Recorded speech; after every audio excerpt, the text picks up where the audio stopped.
were first to declare independence. We were the first to have an armed act of rebellion against the King of England. So we sort of set the model in terms of we're just going to do this and get it done. We are first in religious freedom, thanks to Roger Williams.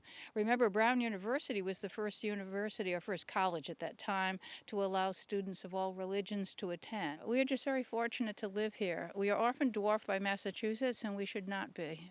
Rhode Island is first. It will always be first. It's the smallest state with the biggest heart.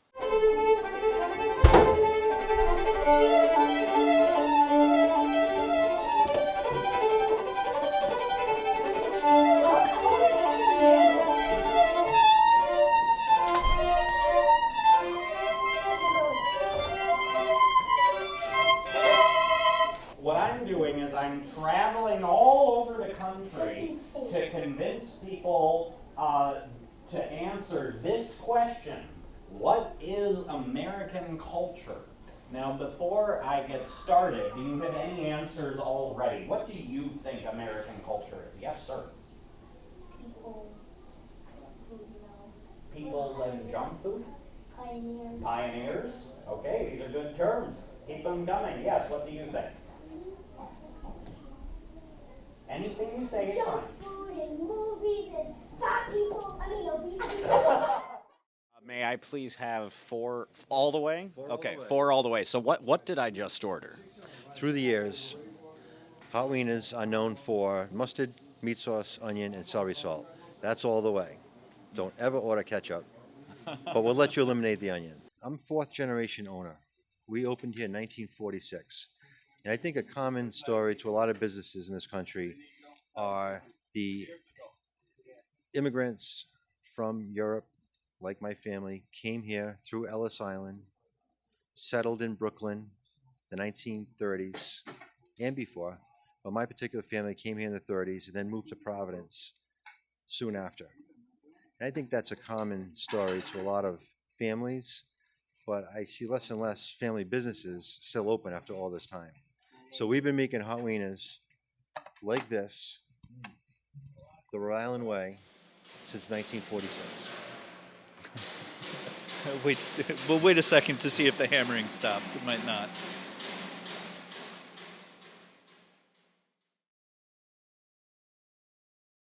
Beyond just public art, it's what we've tried to do is connect local craftspeople and local industry to calls for public amenities, and then turn them into opportunities for cultural expression. So, city officials don't often think of bike racks and benches as an opportunity to support artists, but what we've done is sort of translated those funds so that local people can express themselves in a public space, and it leads to all sorts of great community conversations, but also a lot of retained value so that a community can reinvest in itself physically and economically. We set up metal shops all over. We set up wood shops all over. And we have the resources there. What it takes to sort of rely on your neighbors is this really sort of frontier spirit in a way that we've set up the capabilities. We just need to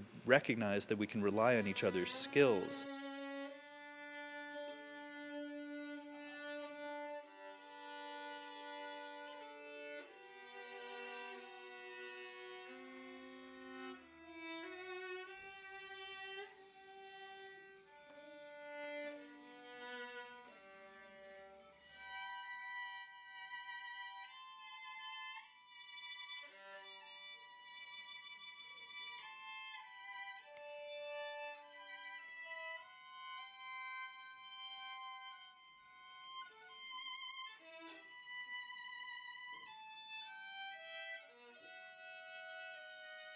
If Roger Williams were alive today, what would he think about the discussion about religious freedom in America?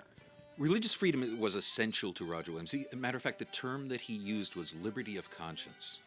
Okay, he would take the example of the Ten Commandments and says the first 4 commandments are in between you and your Creator. If you violate them, you're the one that pays. A civil government is to deal with the last 6. Don't steal, don't kill, don't take your neighbor's things. That's the difference. Roger believed in a complete separation of church and state. And when you do that, the authority from government doesn't come from God anymore. It comes from the people. And those are the first three words of the Constitution. It's we the people. I think the existence of this sort of mythical creature, Lovecraft, Cthulhu, that was developed by H.P. Lovecraft, local author, sort of is an embodiment of a lot of fears and horrors that existed in America back in the 20s and 30s when Lovecraft was writing, and sort of fear of far-off lands. It's an interesting sort of nuanced monster when you sort of really scratch down a little bit and consider sort of the meaning behind some of these stories of horror from the period that Lovecraft sort of championed. So Cthulhu is this creature that is essentially godlike to puny man.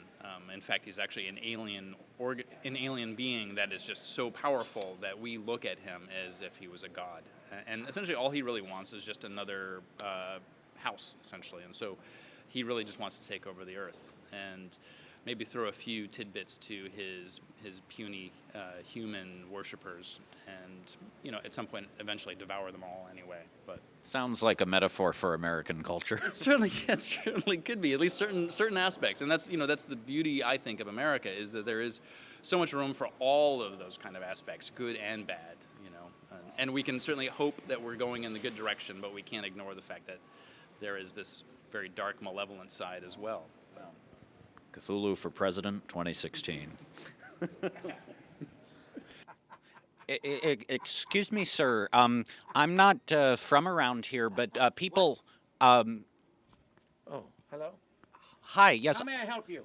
Well, I'm not from around here, but people all over Rhode Island have said I should come to Big Nazo Lab to learn what is American culture. Well, you may have come to the right or wrong place. I'll leave that up to you after I answer your question.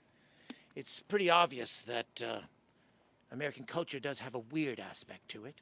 After all, it's a combination of almost anything that's out there manifesting itself in sort of a strange sort of metamorphosis. For instance, to experience American culture, it should be a physical experience. We're going to turn you into something that embodies the many influences that make this culture what it is. Turn around. That's good. I would like to become Come more. closer. Come closer. And now I'm going to turn you into a creature. Oh my goodness! Look at yourself. I feel very different. Am I more or less American now? It's an improvement, regardless. Yes, I feel that I'm becoming not just more American, but more American culture. American culture.